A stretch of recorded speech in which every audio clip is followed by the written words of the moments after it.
If you want to learn smart money concepts but you don't know what to start with, this video will help. In this video I will share with you 5 steps SMC learning plan. 5 important topics to study in smart money concepts. Cheaters, please don't forget to like this video, subscribe to my YouTube channel, and let's start. The first topic to study is the market structure. In the context of smart money concepts, the market structure refers to analysis of the behavior of the price on a chart. It involves the identification of a current market trend, of important highs and lows, of the trend change and trend reversals. Here are the main concepts in market structure that you should learn. The highs, the higher high, the equal high, the lower high. Cheaters, don't miss a big sale. 40% off on everything. Cheating Academy VIP Signals book and video course. For more info, check the link in the description below. And the lows, the equal low, the higher low, and the lower low. The events,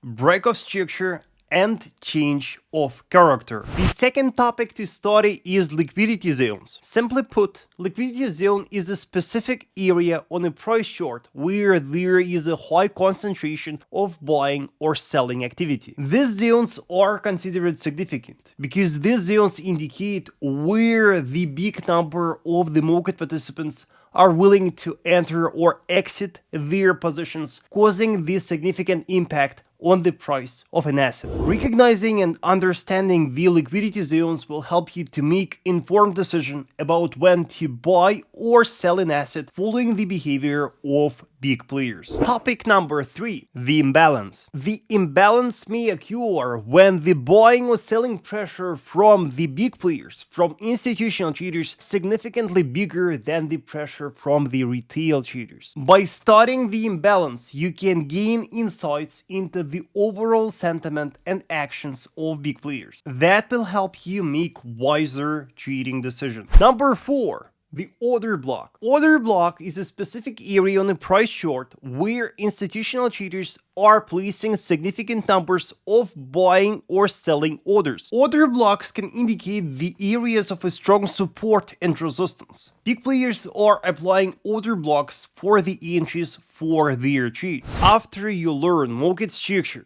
liquidity, imbalance, and order block, you should learn to apply all these concepts on multiple timeframes. Top-down analysis is based on a simultaneous study of at least 2 timeframes of one single trading instrument. It helps to identify the hidden confirmations and provides the trading opportunities with the biggest reward and lowest risk. The 5 topics that we discussed are essential for your trading success as a smart money trader. Study them with care and diligence, and I promise that you will achieve the exceptional results.